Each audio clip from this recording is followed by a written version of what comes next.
So NBC News and MSNBC have been running this soundbite from President Trump all yesterday, all today, and it's totally taken out of context. This is what NBC News has played about Donald Trump talking about the Civil War, and then I'll explain what they cut out afterwards. Roll it. So Robert E. Lee was a great general. And Abraham Lincoln developed a phobia. He couldn't beat Robert E. Lee. He was going crazy. I don't know if you know this story. But Robert E. Lee was winning battle after battle after battle. And Abraham Lincoln came home. He said, I can't beat Robert E. Lee. And he had all of these generals. They looked great. They were the top of their class at West Point. They were the greatest people. There's only one problem. They didn't know how the hell to win.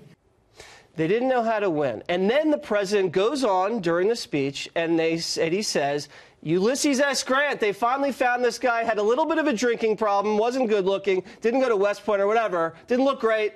They picked him, he knew how to win, and he got the job done. But NBC News cut that out, and now they're just saying Donald Trump praises Confederate General Robert E. Lee as great, Corey. Jesse, this is the narrative that the mainstream media always wants to do. Look, there was just a study that was released from the Media Research Center that said 92% of the coverage of this president has been negative. Now, that'd be fine if we were at 25% unemployment or we had the worst crime in our nation's history, but we are winning at every single turn. So what they want to do, once again, is be selective of their coverage with Trump. They don't want to give the full story. But I always say this, the American people are very smart. They're tired of the mainstream media lying to them. They've turned to other outlets. And what the best thing that we have is Donald Trump directly to the American people giving his message, because exactly what happened is what you said happened. He went on to say, hey, we found this guy. He did a pretty good job. Ulysses S. Grant, not only did he actually win the war, he actually went on to be a pretty good president of the United States, too. And so maybe we should recognize him. And he happened to be in Ohio at the time, and that was the point of the whole discussion. Right. But NBC didn't want to talk about that. I mean, he was talking about Robert E. Lee militarily was good at killing people.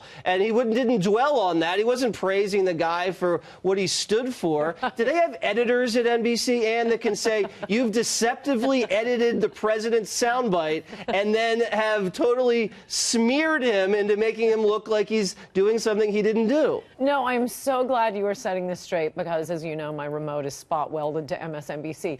Every 10 minutes today, they're just doing this like out of the blue. Trump just started praising Robert E. Lee. And by the way, he was a great general. He is studied the way Napoleon is studied.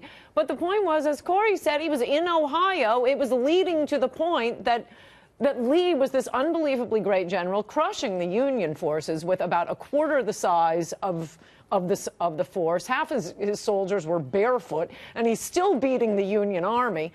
So, yeah, of course it was keeping Lincoln up at night. He sends in a guy from Ohio. I just can't believe that they think they can get away with it.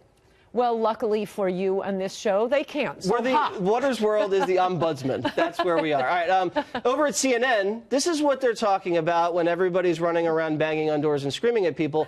The right, rightly so, has called these almost Antifa type of people, these radical left-wing activists, a mob. You can't say that over on CNN. Listen to this.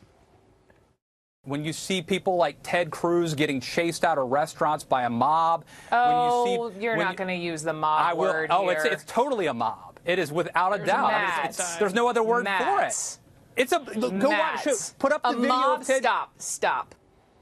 You know what it reminds me of? Remember Fort Hood? That was workplace violence. Yes. They just want to change the meanings of the word to fit their narrative, Corey. Well, it's not truth. It's just I forgot to be completely honest. I mean, it's amazing. Jesse, look, the bottom line is these guys are so liberal. They've lost all their viewership. They have now gone and lost all of middle America. Because here's what happens. The American people see on television Ted Cruz being drawn, chastised in a restaurant. They see this on multiple people. From a mob. This wasn't one person yelling, right? This wasn't like Jeff Flake or somebody getting yelled at in an elevator. This was a mob of people. And what's amazing, Jesse, look, it never happens to me, unfortunately, because I kind of look forward to that kind of stuff, to be honest with you. You do. But the mob mentality is, let's destroy property, let's throw rocks through windows, let's light cars on fire, let's destroy the Republican Party headquarters. No one wants to cover those things. Those were just angry individuals who want to express themselves through graffiti on your building is how they define it. But it wasn't a mob. All right. Well, we got to run. And I just want the audience to know, Corey says he's not afraid of the mob. He welcomes the mob. You know what? I'm afraid of him. Don't bother me at dinner. All right, I want to finish. I'm eating with Jesse tonight, by the way. No, we're not going out at all. You know, I have a book on the mob. You might want to mention it. Well done, Ann. Perfect. I'm not selling it, but if you want to know about the mob, it's demonic.